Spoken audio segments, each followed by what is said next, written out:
তোমার বাবার phone number দাও। আমার কেউ নাই। তোমার মা বাবা ভাই বোন কেউ নাই? সংসারটা করি। কিসের সংসার? আমি আপনার বলছি আমি সংসার করবো, আমি আপনার বলছি আমি আপনার বিয়া করবো, আমি এই সংসার মানি না। আজকে আমি তোমাদের একটা খুবই গুরুত্বপূর্ণ টপিক নিয়ে আলোচনা করবো, তোমরা অবশ্যই নোট রাখবে। তুমি না না বসো। কি জন্য নাম তোমার? সন্দেশ। তুমি তোমার ফ্যামিলির অনেক আদরের, তাই না? একদম।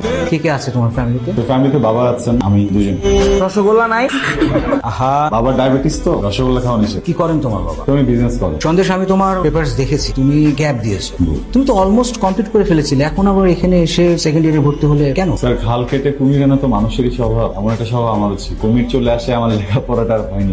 শাহেদ, তোমাকে কোনোভাবেই ফোনে পাচ্ছি না। আমার আগামীকাল সেমিস্টার ফি জমা দেওয়ার লাস্ট ডেট। আমি এইবার যদি সেমিস্টার ফি জমা দিতে না পারি, আমি হয়তো পরীক্ষা দিতে পারবো না, হয়তো আমাকে ভার্সিটি থেকে বের করে দিবে। স্যার স্যার প্লিজ স্যার একটা সুযোগ দেন স্যার, এবারের মতো একটা শেষ সুযোগ দেন স্যার।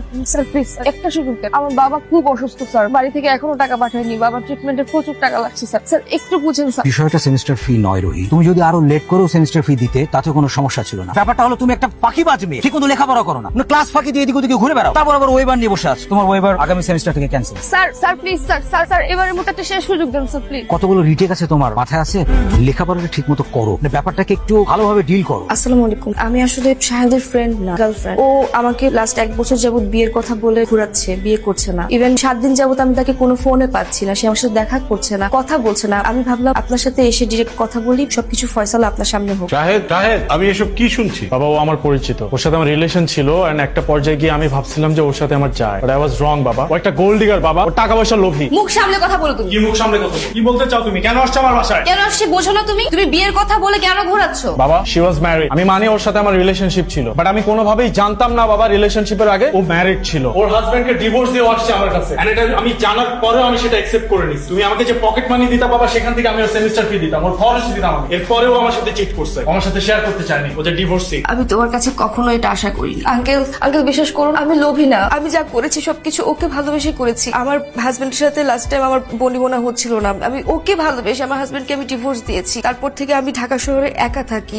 ছোট একটা জব করি, ওই টাকা দিয়ে আমি নিজের সব খরচ চালাই। আর ও আবার সেমিস্টার ফি দিয়েছে, হ্যাঁ আমি স্বীকার করি, কিন্তু ওর কাছে আমি টাকার জন্য কখনো আসিনি। ওকে আমি ভালোবাসি আঙ্কেল। ও আমাকে প্রতিশ্রুতি দিয়েছিল ও আমাকে বিয়ে করবে, যার জন্য হচ্ছে আমি আমার সাথে লাস্টে যোগাযোগ পর্যন্ত করছে না, আমাকে টোটালি অ্যাভয়েড করছে। আমি এটা নিতে পারছি না আঙ্কেল, আমার সাথে এটা অন্যায় হচ্ছে। আমি শুরু থেকে বুঝতে পেরেছি যে তুমি একটা অসভ্য ফ্যামিলি থেকে এসছো, না হলে এখানে এসে এইসব কথা বলতে না। আমি এটাও বুঝেছি যে তুমি একটা আনএডুকেটেড ফ্যামিলি থেকে এসছো। সেকেন্ডলি, তোমার এত বড় সাহস হলো কি করে? তুমি বিয়ে করেছো, তারপরে আমার ছেলের সাথে সম্পর্ক করেছো। তুমি আমাদের ফ্যামিলি সম্পর্কে জানো আমরা কি বিলং করি, কোন অ্যাঙ্গেল থেকে তোমার সম্পর্ক, ভালোবাসা বা বিয়ে